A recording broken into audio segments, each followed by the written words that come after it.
वो शक्तिशाली मस्तिष्क का उपयोग करके ये पता लगाना चाहता था कि वो कहाँ है, लेकिन उसे नहीं पता था कि उसके कार्यों को मौसम ने देख लिया है। ये पहली बार था जब प्रोफेसर किसी को देख रहे थे और खुद देखे जा रहे थे। इसके तुरंत बाद अपोकैलिप्स ने प्रोफेसर के मस्तिष्क का उपयोग करके परमाणु हथियार नियंत्रण वाले सैनिकों को नियंत्रित कर लिया। अगले ही पल दुनिया के सभी परमाणु हथियार लॉन्च हो गए। सुपर पावर के नेता स्तब्ध रह गए। कुछ ही मिनटों में सभी देशों के परमाणु हथियार आकाश में उड़ गए और अंततः अंतरिक्ष में छोड़ दिए गए। इस तरह दुनिया एक बिना परमाणु वाली दुनिया में आ गई। यह मानवता को नियंत्रित करती ये अपोकैलिप्स की पहली चाल थी। इसके बाद अपोकैलिप्स अपने अनुयायियों के साथ प्रोफेसर के पास पहुंचा और मैग्नेटो को आदेश दिया कि वो बेहोश प्रोफेसर को पकड़ ले और उन्हें कहीं और ले जाए।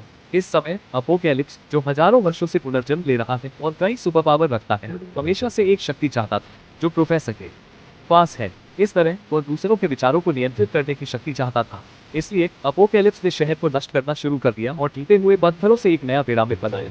फिर उसने प्रोफेसर को पिरामिड के अंदर ले गया। इस समय वो प्रोफेसर की सुपर पावर को अवशोषित करने की योजना बना रहा था, जैसे उसने 50 साल पहले अमरता की शक्ति को अवशोषित किया था ताकि वो उसका हिस्सा बन सके। तब वो पूरी मानवता पर शासन करना बहुत आसान हो जाएगा।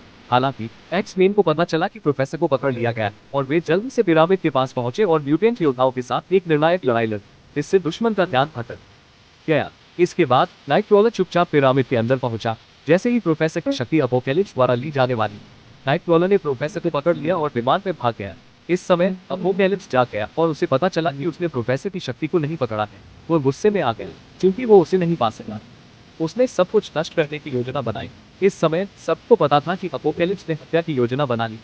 संकट के समय मैग्नेटो ने अचानक विद्रोह करने का फैसला किया और अपोकैलिप्स को प्रोफेसर को खोजने से रोक दिया, क्योंकि मैग्नेटो जानता था कि अगर अपोकैलिप्स वास्तव में इस दुनिया पर शासन करता है तो यह वर्तमान दुनिया से भी बदतर होगा। इस तरह म्यूटेंट्स ने अपोकैलिप्स पर हमला करने के लिए एकजुट होना शुरू कर दिया।